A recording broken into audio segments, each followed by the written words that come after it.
Dr. Mark Rubenstein at the University of California, San Francisco was the first to study chemical levels in kids who said they use e-cigarettes. Even the fact that these were lower levels is still concerning. We don't know that these kids will continue to use for many years, but should they, we expect to see some of these same negative outcomes that we see with cigarettes. Juuling Labs is valued at $60 billion. Chief Administrative Officer Ashley Gould concedes they only have 3 years of data on their product. Isn't it irresponsible to put a product out there for adults or anybody else to purchase if you don't know the long-term effects? I think the context is critically important. This product was put on the market for adult smokers who are using a product that kills half of them.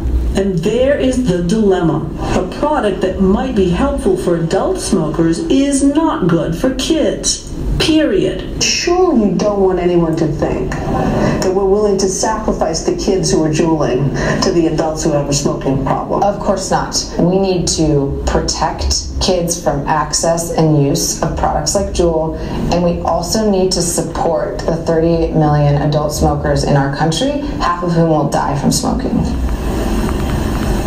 Juuling Labs pushed back on Dr. Rubenstein's study, saying you can't draw conclusions about any one e-cigarette brand from it because the kids in the study were self-reporting which products they were using.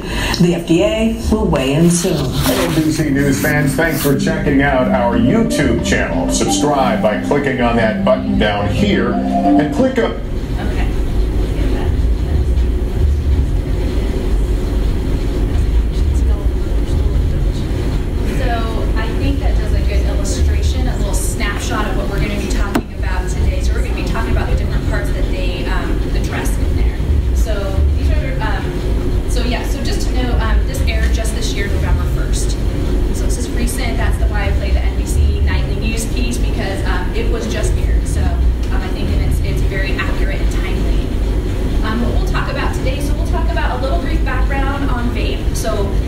What is vape, and then some data on what we know about youth and their use, and then when Juul entered the scene. And so what is Juul and how is it different and its marketing tactics. And we'll do some real basic info on what the laws are around these products right now, and then what you can do as parents, but even as teachers or anybody else that's here, it's kind of similar. And so as I'm going through, if you guys have questions, it's a small group, so feel free to let me know. We can have a conversation. It's just, yeah, so anything that comes up for you, please just let me know. So when vaping first entered the scene, we kind of saw it here in the US market, more around like 2011, 2009, 2010, kind of in there, we started seeing these things entering the market. And it was like no one knew what they were. We just knew there was these big clouds that would come out and sometimes make cars look like they were on fire. And that's about as much as we knew.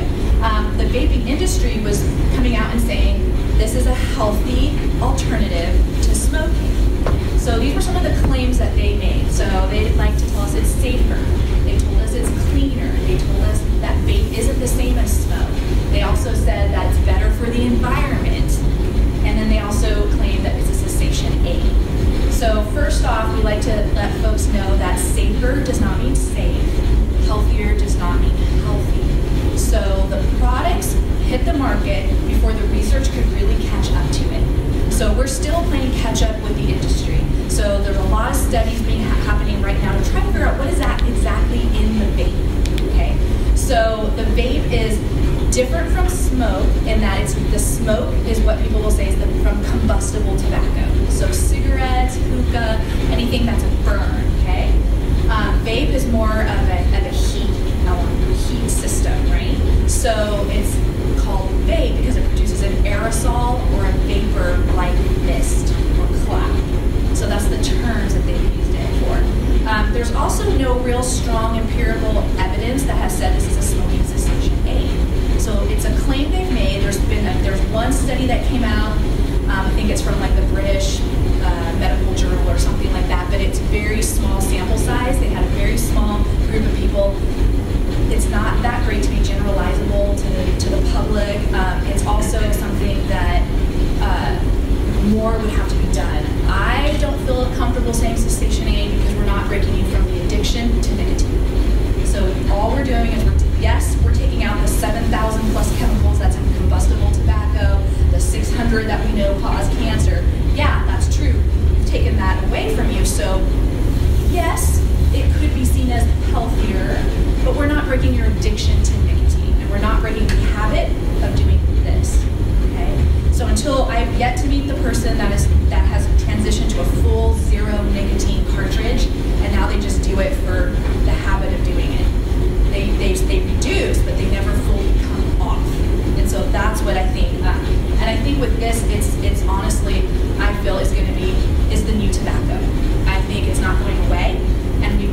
strides with cigarettes and hookah and all those things slowly going down over the decades, but this hit the market hit hard, and I think it's going to stick around for a very long time. And I could see it kind of, we get away from tobacco, but we're going to now have this to deal with. So what do we know is in there so far? These are just some of the things that we do know from some preliminary research of what we're seeing in vape. I stress again, there's also nicotine. We know there's nicotine in there. We also know that there's other chemicals like nickel, copper, lead, aluminum, fluorine. So those are some of the things that we know are coming out of this.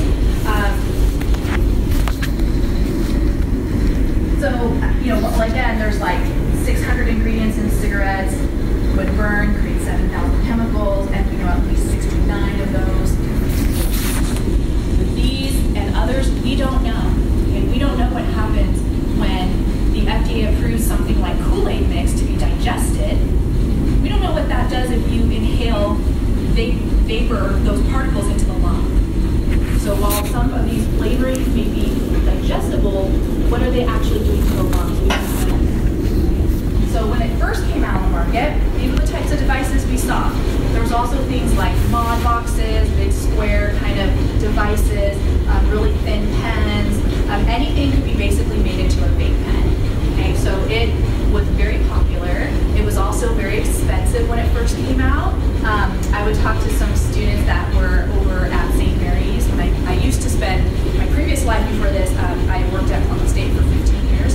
So at Portland State, I got a lot to talk to students. We had St. Mary's right next door to Portland State University, and those students were telling me that when these first came out, this is pre-Juul, it was a status symbol. It meant you could afford something. So they wanted the blinged out, the gold vaping devices, because they were $200, $300.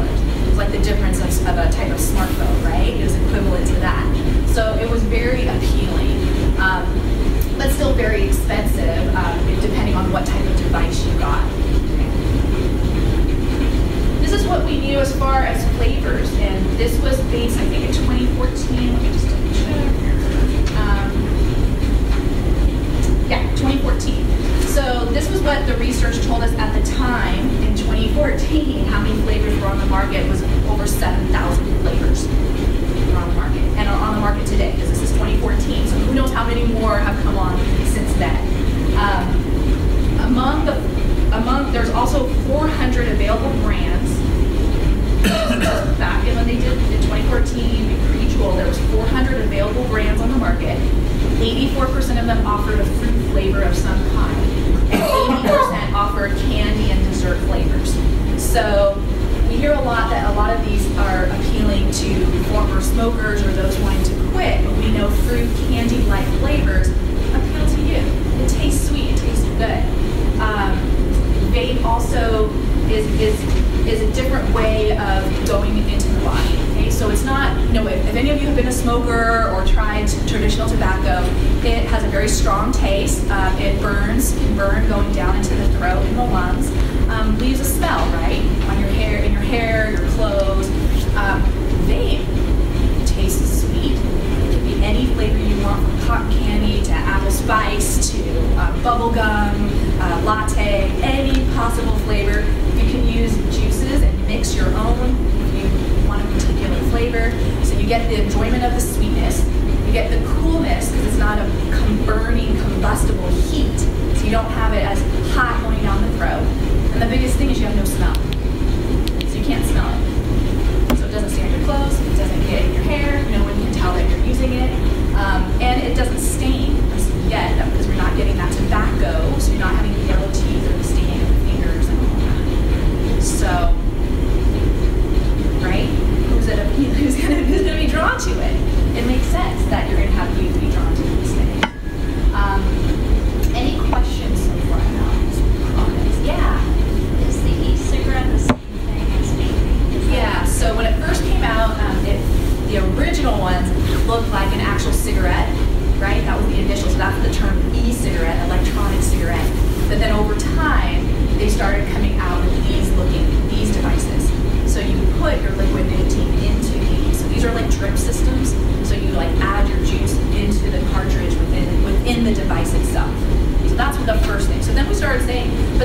we called it was vaping. As soon as the electronic hit the market, the term vaping was introduced, and it refers to any type of electronic inhalant delivery system. It's the official term. Okay, so it created a whole new thing for us in tobacco prevention. We didn't see this coming because it literally hit the market quick, and it caught on really quick. I remember when it first came on because I worked at Portland State, and it was like, I swear it was like within just a few months, all of a sudden I was walking around campus going, what are people using? Like, what is that? Because I knew they were like inhaling something, but I couldn't tell what it was. It was a different type of cloud that I was used to seeing. Did some research, started learning about this, and my husband at the time, he was saying, oh, this is not going to catch on because they're like posers. They're not using like the real thing. Like, this is like fake. And I said, no, this is technology. This has so many.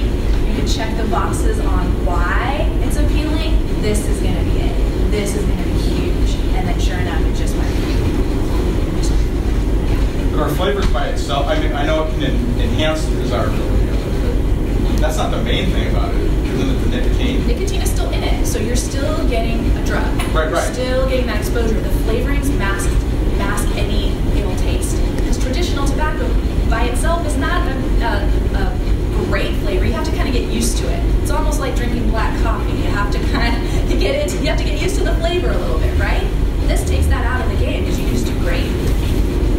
Well, my point is though I mean, why not get a grape drink or a candy bar or whatnot if the flavors appeal? Isn't it actually the nicotine? Because that's the key with this, right? They introduce flavors to mask the taste, all those things to get you into the nicotine to then get you hooked. Okay. And then once you're hooked, that's what the industry's waiting for. And what they figured out is, hey, who likes this? Kids. And we know with the tobacco industry, when it comes to cigarettes and all of that, they have come out, and there's evidence I don't have it with me, but I can get it to you, that says they came out with the executives and said they need to find their replacement smokers because they know their product kills. So they say, we need to replace the smokers who die from using this with new smokers. So that's how come way back in the day, they got in trouble for marketing to kids. So the industry at first came out, it was very mom and pop.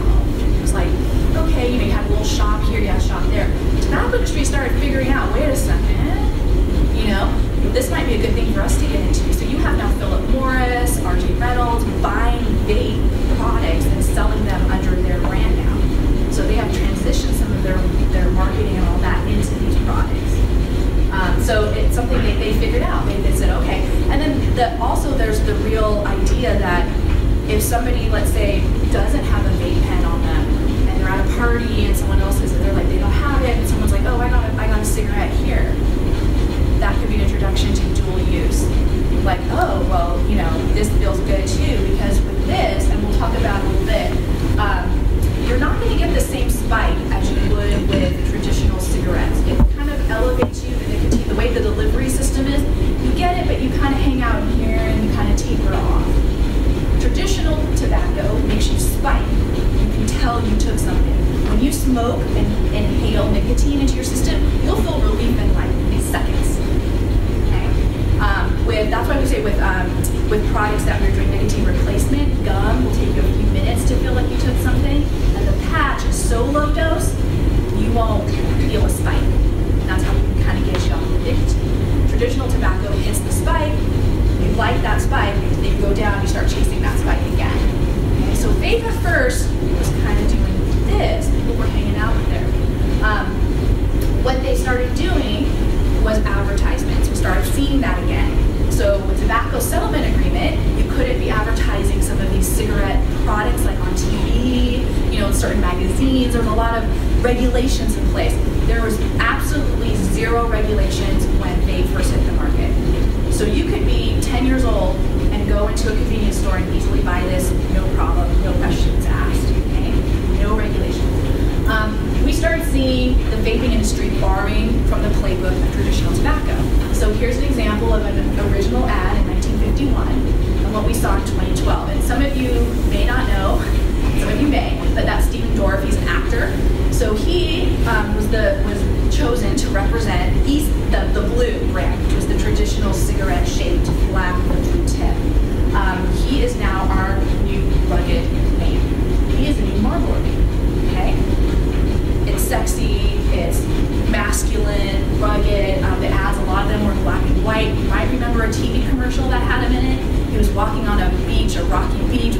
up color. The only thing in color was the blue tip of the e-cig. So memorable, desirable male, right? So we had a lot of that. But women, we got our femme fatale, okay? So we got the same thing.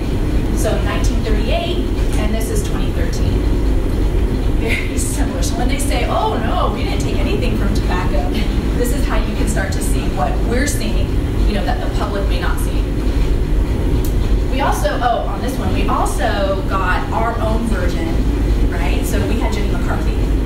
So if you know Jenny McCarthy, she was the representative for blue, and she was the one that was in the nightclub, hair, nails, you know, everything sexy, and her whole thing was like, I don't have to worry about my nicotine, you know, or my vape conflicting with my perfume, or anything like that. So sexy, she can still be sexy, all of that, but now I'm not going to taste anything, right? So we have that being played up to it. This is the facts as we knew them when, this is again when vape first came out. So this is just to 2015. This is what we were seeing. So when vape hit the market, we finally, there were these, because it was so new, we do these surveys, Oregon Healthy Teens, student wellness surveys, that gets administered throughout the schools in the state.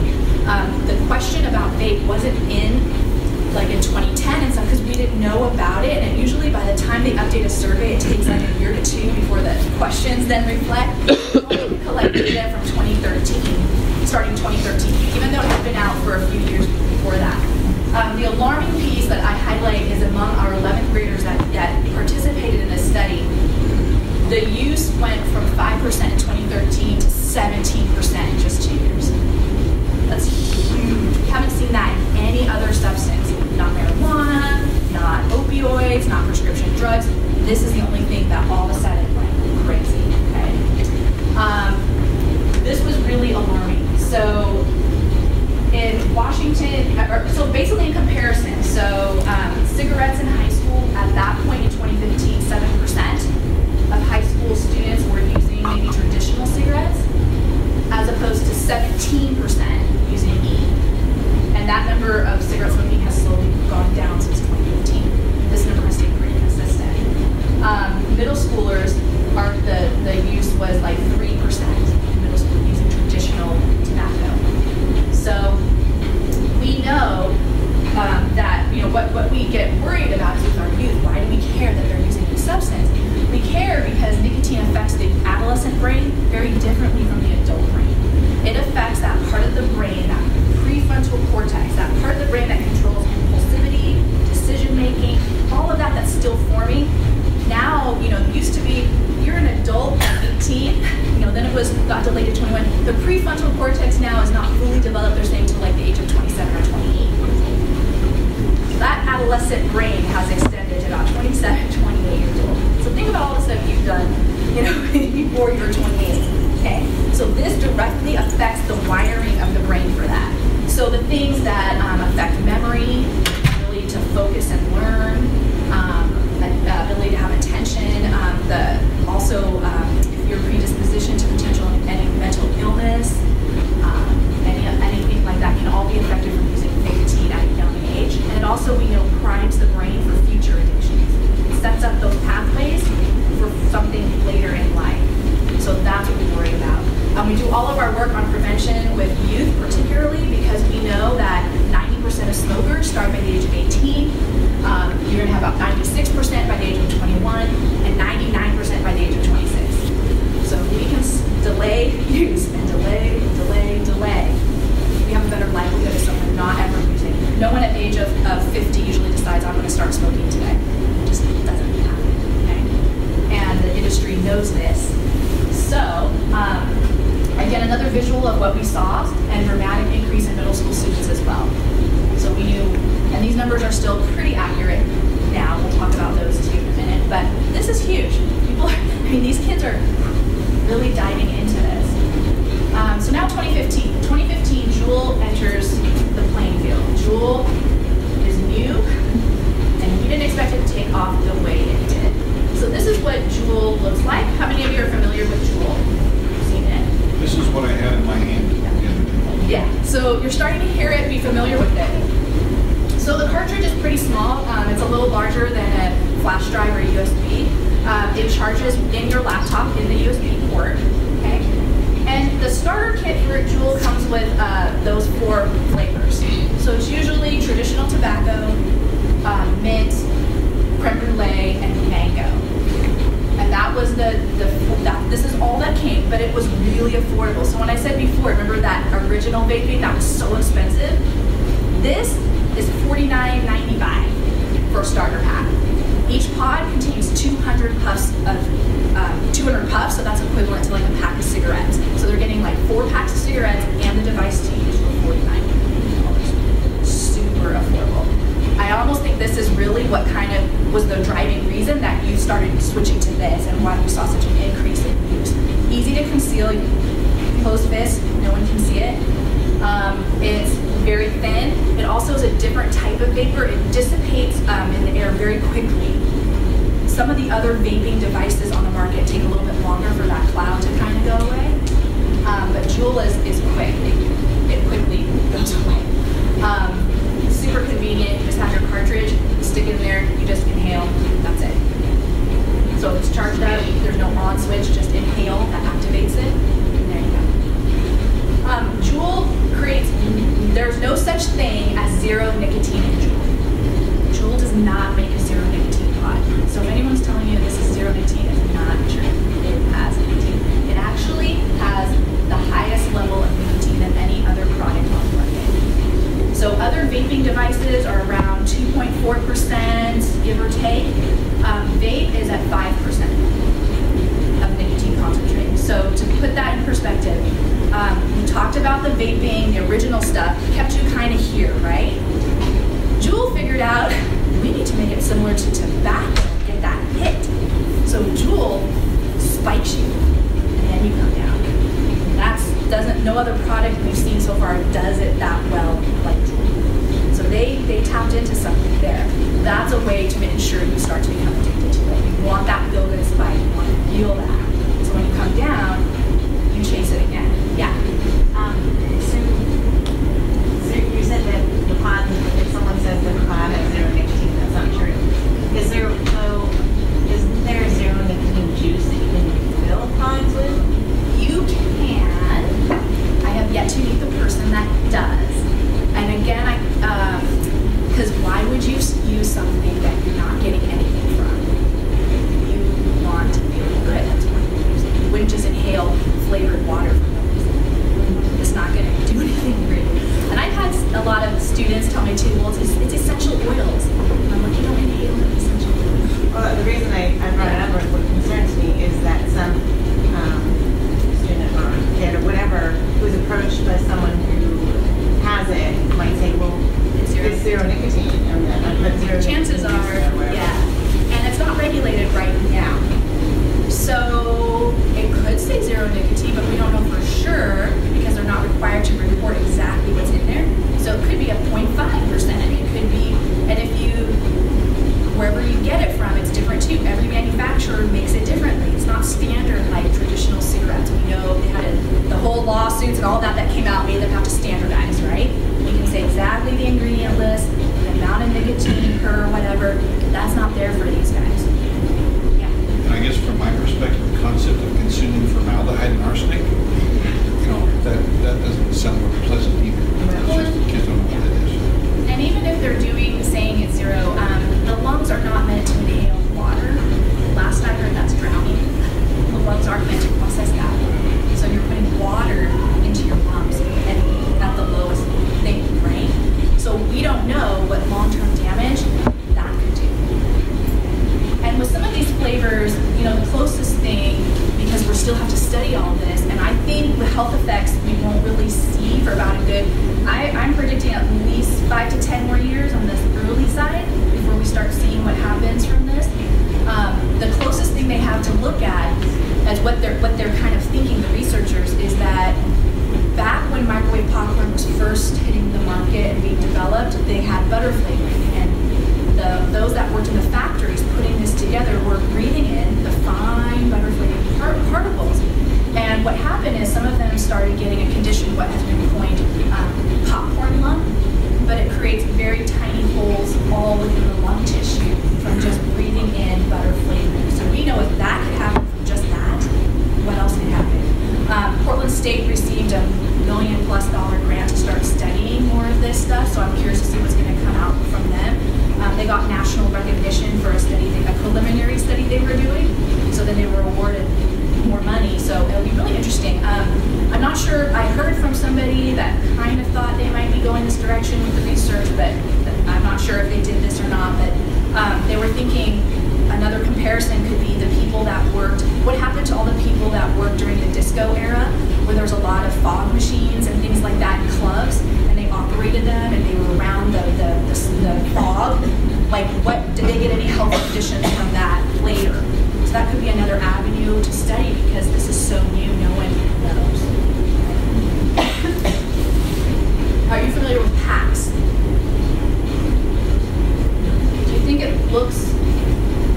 only been around since 2015. I think this might have been around a little bit longer, but the cartridges look exactly the same, and my understanding is I think they can be interchangeable, okay?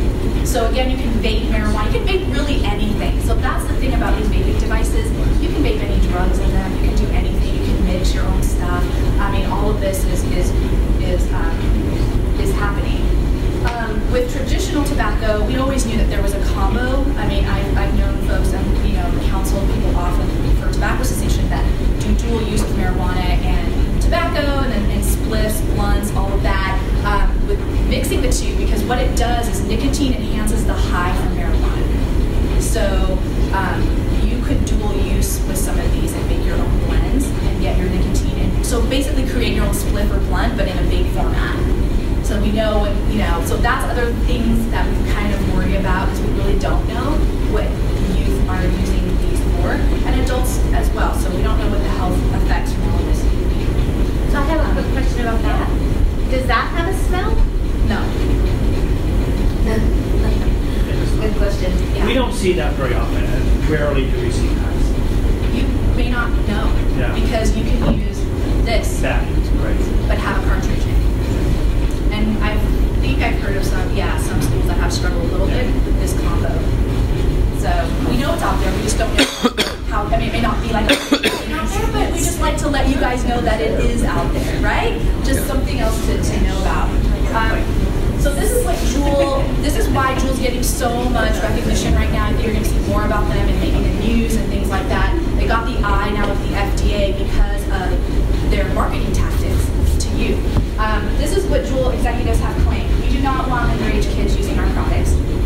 You heard her say that in the video, so I want to keep you, that's why I like to show that video first, because she's an executive, and you heard her saying this helps people quit, this helps people get off of tobacco.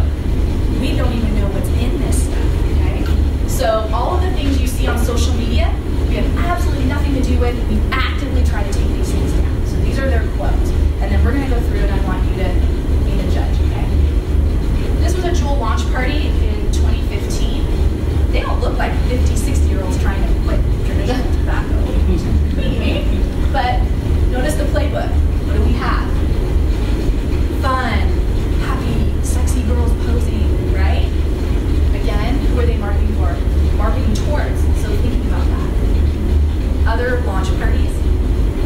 Wow, right? Bright colors.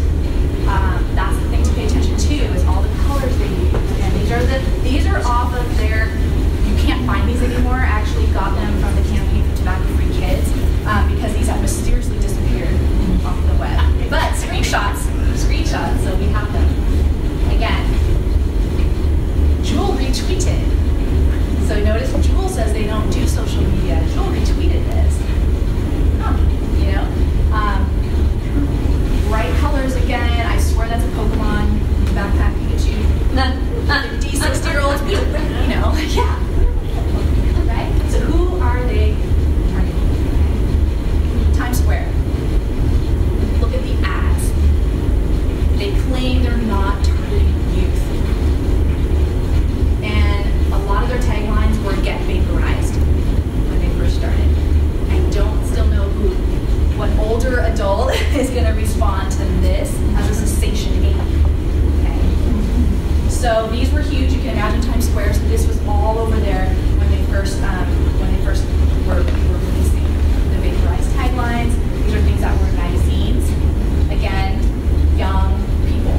And young, I mean, yeah, you can say maybe they're not high school, but they're definitely under 25. It's definitely going to be appealing to a 16-year-old, because this is close to their demographics, obviously, right? So again, you have to have your guy, you have to have your girl. Probably weren't in better homes and gardens. Exactly. Them saying they don't do stuff on YouTube, any social media, again, they put things out on YouTube, how to use the devices, cool vape tricks, different things. This is all coming from Juul cigarettes in 2015, okay?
don't vape, they Juul.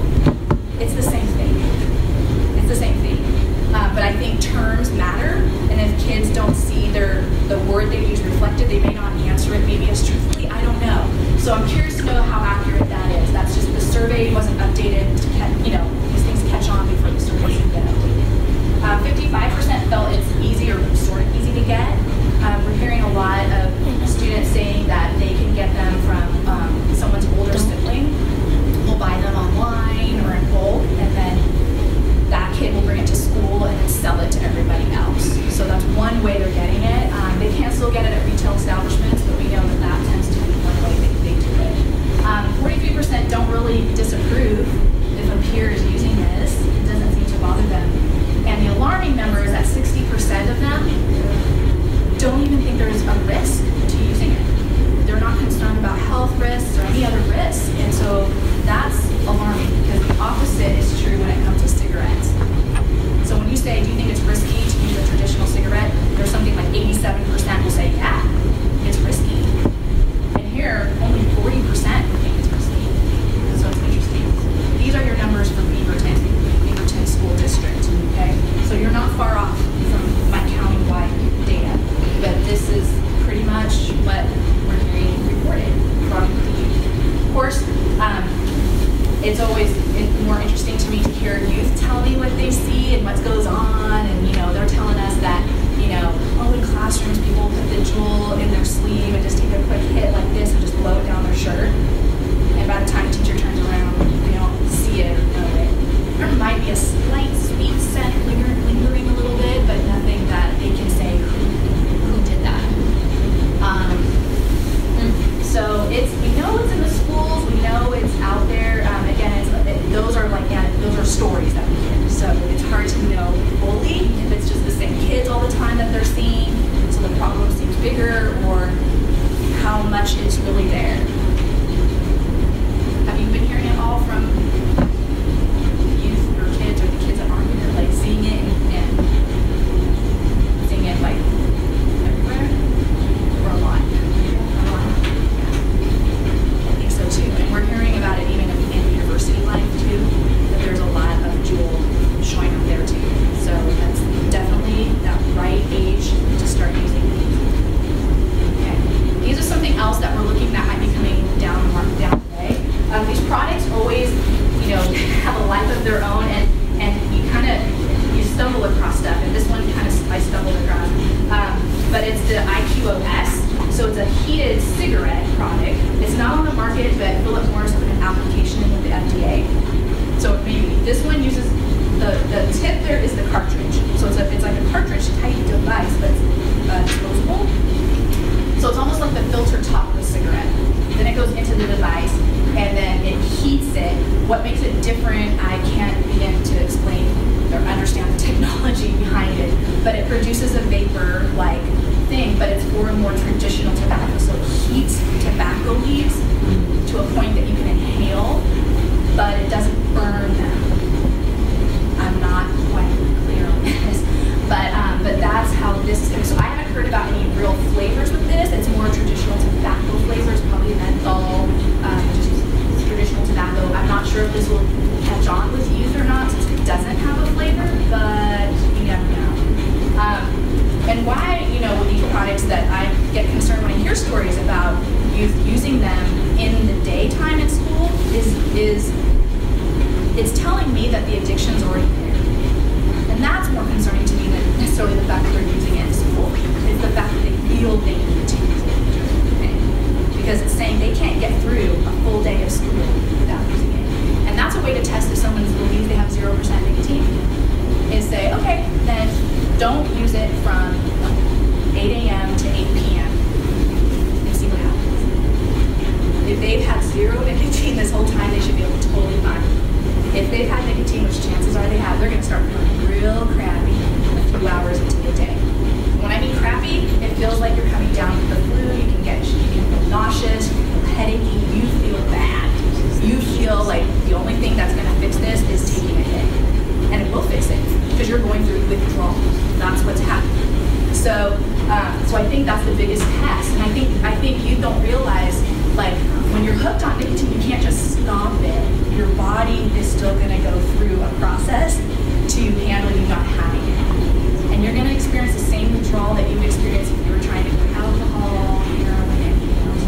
And when I counseled students at Portland State that were wanting to quit just traditional tobacco, just the nicotine of that, I had people that were, this was the last thing in their recovery process. So they were telling me it was much easier to quit heroin than this. Like quitting heroin was so easy compared to nicotine. Because nicotine has a way of permeating into everything you do.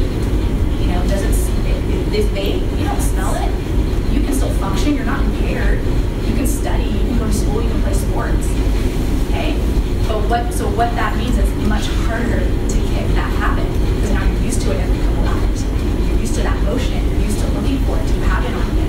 You know? So finding out when someone says they have 0% nicotine and they freak out if they don't have the Juul or the vape on them. Probably if they're addicted. So it's an addiction. So that's the biggest thing, is that it's not just clouds and vapes. So we're talking about fundamentally this is an addiction. The FDA came out and said that they would start regulating some of these products. These are some of the things that they could do. Oregon is pushing stronger to have all these products in packaging that's not attractive to minors. A lot of that was to prevent little kids from seeing apples on a thing and thinking that means apple juice, having exposure. So a lot of it was trying to put child-resistant packaging together and not bright colors and logos and things like that. They're still kind of hung up a little bit. They've also said that manufacturers have to disclose the ingredient list of their product, including the nicotine levels within the product.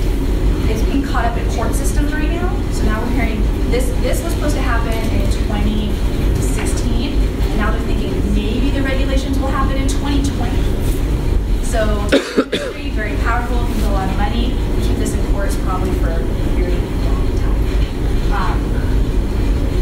On September 12th of this year, that's when the FDA came out and said that e-cigarette use, so vape in general, not just Juul, but vape in general, is an epidemic among our youth, and it requires historic action. They've never come out and said something like this before. So that's a pretty big deal to have them come out and say this. Some of the things we've done in Oregon is that you have to be 21 to purchase and use these products. So it used to be 18. So if you didn't know, you have to be 21. That was again an effort from the state to try to delay access, right? So if you push this further back, maybe it won't ever start. Okay, it's just a piece of a bigger puzzle. So, but at least it's a step in this direction. If you have the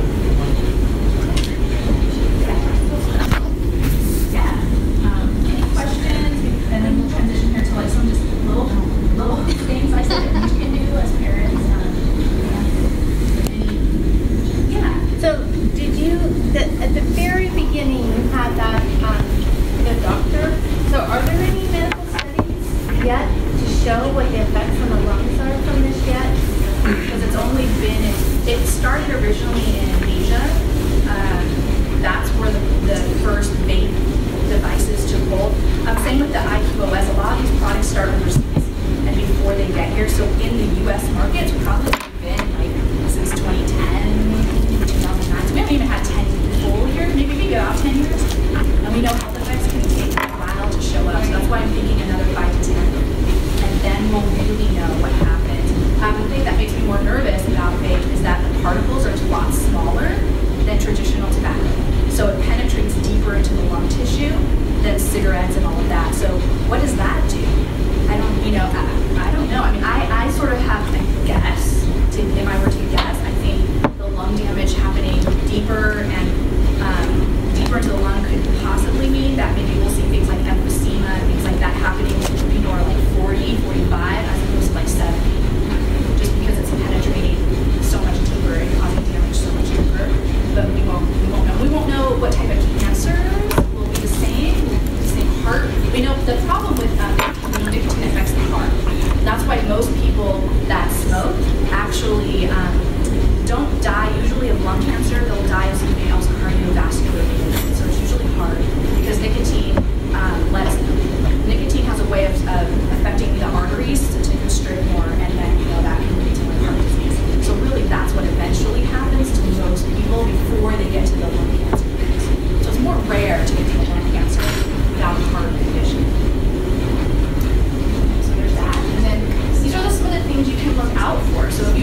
know what I mean? Like, what's going on? But be clued in, right? That those scents, vanilla, but it can be peppermint, it can be cotton candy, it can be bubble gum, something that you can't chocolate even, right? That might be a clue to you that someone has used in the space, okay? So there can be things using these products that cause increased thirst or even nosebleeds, things like that. Because some of the chemicals in the e-juice have a way of drying out the nasal passages and the mouth, and so some kids can start drinking more liquid than they did before. All of a sudden they're really fans of that water bottle, but maybe they weren't as much. Or they could also be all of a sudden getting nosebleeds when they never did before. And if it's not cold, you can't really like make a connection to that. You know, just these are things that you can kind of look out for. Also decreased caffeine use. So all of a sudden you might find that teens and young adults, they can develop a sensitivity to caffeine. And really, because nicotine is a stimulant. So if you're already kind of going, are you going to add more to that and get really jittery? Probably not. So if all of a sudden you had a coffee drinker in your house and now you're like, all of a sudden not drinking it, but no reasoning why, just another thing to kind of be on the lookout for. Also any vaping lingo, okay? So Addies for atomizers, VGs for vegetables, glycerin, that's in these products. E-juice can also, e-juice, sauce, that's also the liquid nicotine. So being aware of that. And then if there's anything unusual on Facebook, Twitter accounts, right? You're seeing something like, why are you following this type of thing or these brands or something like that, or something to keep in mind. So what can you do? Okay. This is the challenge. I mean, we all are saying this question. What can we do? We're trying to do things around policy. We're trying to limit like retail access. Like if there was something like flavors are banned in places that 21 and unders access. So maybe you can't get flavors in grocery stores, convenience stores. But if you're over 21, you can get them in a liquor store or a vape shop. Because a vape shop, you have to be 21 and over to enter. Something like that. Is that a way to get these out of the hands of youth? So there's things we're thinking about. For families and parents, it's just being really armed with the facts. So hopefully you got some new information today. I'm hoping that you can take that and now you know, like for example, Juul does not make a zero nicotine cartridge. That's the biggest one I want to put out there because I've heard from so many kids. They're like, no, my Juul zero nicotine. I'm like, they do not make a zero nicotine. You could lie to yourself. You know, it's like it has nicotine. And it's the strongest that you can get to. So that's something to just be mindful of. So if you know the facts, if you educate yourself, go online, look at pictures, see what this stuff looks like. And don't shy away from having the conversations that you need to have. Just even asking questions like,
it matters. If they think this is not something good that the parent doesn't want them to do, they do listen to that. So setting those examples, helping them do refusal skills. Like if they're like, I don't know how to say no when somebody has it. Like work with them on that. How can you say no in a way that feels genuine to who you are and not like this big anti-drug campaign? Like just say no. But like how can you actually have a conversation about that with a friend and be like, yeah, I'm good. I don't need it, whatever. And then above all, if you yourself use these products, and just think about being a good role model. So maybe not doing it around your kids, not keeping it within access, they don't see it in the home. If you really want to keep them off, because kids watch and they know, and they know more than we think they know, right? They could probably come up and talk about Juul like better than I could on some of this. So thinking about how you can model what you want to see your kids do. So that's my big street about Juul and vaping. This is my contact info. I'm always